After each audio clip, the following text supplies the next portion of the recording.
மயிலோடமா கோபமா கோமதி வீட்டுக்கு வர்றாங்க. இவ்வளவு நாளா நான் அமைதியா இருந்தது தப்பா போச்சு. உங்க பையன் பண்ற அநியாயத்துக்கு ஒரு அளவே இல்லாம போயிட்டு இருக்கு. என்னாச்சுங்க? வீட்டுக்குள்ள நுழைஞ்சதுமே இப்படி ஹால்ல நின்னு சத்தம் போடுறீங்க? என்னதான் பிரச்சனை இப்பன்னு கோமதி கேக்குறாங்க. ஹால்ல நின்னு சத்தம் போடுறது ஒரு தப்பா?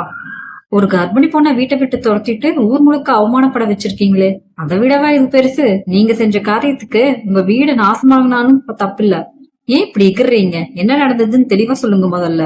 இன்னும் என்ன நடக்கணும்? என் பொண்ணு வயித்துல குழந்தையோட மனசுல ஏகப்பட்ட ரணத்தோட வயிற்று பிழப்புக்காக கஷ்டப்பட்டு வேலை செஞ்சுட்டு இருக்கா.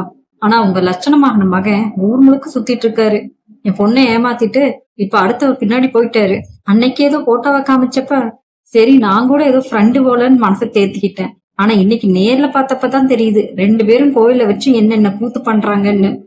பாண்டியன் கேக்குறாரு, எதுக்கு இப்படி சத்தம் போடுறீங்க? கோர்ட்டு கேஸ்ல போயிட்டு இருக்குதுல்ல, அங்க வச்சு பேசிக்க வேண்டியதானே. இப்ப வீட்டுக்கு முன்னாடி சண்டை போட்டா குடும்பமான என்ன ஆகுறது? மானத்தை பத்தி உங்களுக்கு என்ன கவலை? எப்படி இருந்தாலும் உங்க மகன் என் பொண்ணோடதான் வாழ்ந்தாகணும். எங்க கிட்ட இப்ப தெளிவான வீடியோ ஆதாரம் இருக்கு. இதை நாங்க கோர்ட்ல காமிச்சா நீங்க என்ன போய் சொன்னாலும் ஜெயிக்க முடியாது. என் பொண்ணோட வாழ்க்கையை அழிக்க நான் விட மாட்டேன். அப்படி என்ன தப்பு நடந்துச்சு நீங்க வந்து குதிக்கிறீங்க? உங்க பையன் அந்த அஞ்சலி கூட சுத்துறத நிறுத்தவே மாட்டேங்கிறான். விவாகரத்து கேஸ்ன்னு முடியவே இல்ல, அதுக்குள்ள இன்னொருத்தி கூட என்ன சுத்த வேண்டி கிடக்கு.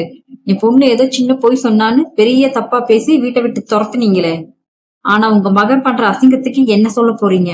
அவனுக்கு முதல்ல அந்த பொண்ணத்தான் கல்யாணம் பண்ணிக்கணும்னு ஆசை. நீங்க தான் வலுக்கட்டாயமா என் பொண்ணு அவன் தரையில கட்டி இப்ப அவ வாழ்க்கைய நடுத்தருவுல நிப்பாட்டிட்டீங்க. கோமதி பாண்டியன் கிட்ட, இவன் பண்ற காரியத்துக்கு எதுலயுமே நியாயம் இல்லைங்க, எனக்கு தலையே வெடிச்சிரும் போல இருக்கு. முதல்ல அவனுக்கு போன் பண்ணு, கடையை சாத்திட்டு வீட்டுக்கு வர சொல்லுங்க. ஏய், இப்ப நீ எங்கடா இருக்க? அப்பா ஒரு முக்கியமான டெலிவரி இருக்குப்பா, நீங்க வேற அவசரமா கிளம்பி வந்துட்டீங்க. அந்த டெலிவரி வேலையெல்லாம் அப்புறம் பாத்துக்கலாம். இப்பவே கடையை பூட்டிட்டு உடனே வீட்டுக்கு வா.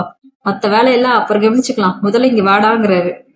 எங்கடா போயிட்டு வர? டெலிவரி கொடுக்க மட்டும்தான் போனியா, இல்ல மறைமுகமா வேற எதுவும் வேலை பாத்தியா? அந்த பொண்ணு கூட பேசாதன்னு எத்தனை தடவை சொல்றது? புத்தியே இல்லையா? என்னப்பா, அந்த மயிலோட அம்மா இங்க வந்து ஏதாவது பிரச்சனை பண்ணிட்டு போனாங்களா?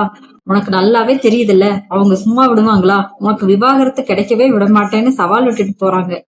நீங்க ரெண்டு பேரும் கோயில்ல ஒன்னா நின்னத வீடியோ எடுத்து வச்சிருக்கலாங்களாம். கோர்ட்ல இதை வச்சு உன்னை முடக்க போறாங்க. உனக்குத்தான் அந்த பொண்ணு கூட வாழணும்னு ஆசை இருக்குல்ல, அப்புறம் ஏன் முறையா கேஸ் முடியற வரைக்கும் அடங்கி இருக்க மாட்டேங்கிற? ஆமாண்டா, மயிலோட வயித்துல உன் வாரிசு வளருது, அதையாவது நினைச்சு கொஞ்சம் பொறுப்பா நடந்துக்க கூடாதான்னு கோமதி சொல்றாங்க. சரவணன் அதுக்கு, அப்பா நீங்க நினைக்கிற மாதிரி எதுவுமே இல்ல, எனக்கும் அவளுக்கு இனிமே எந்த பந்தமும் இல்ல.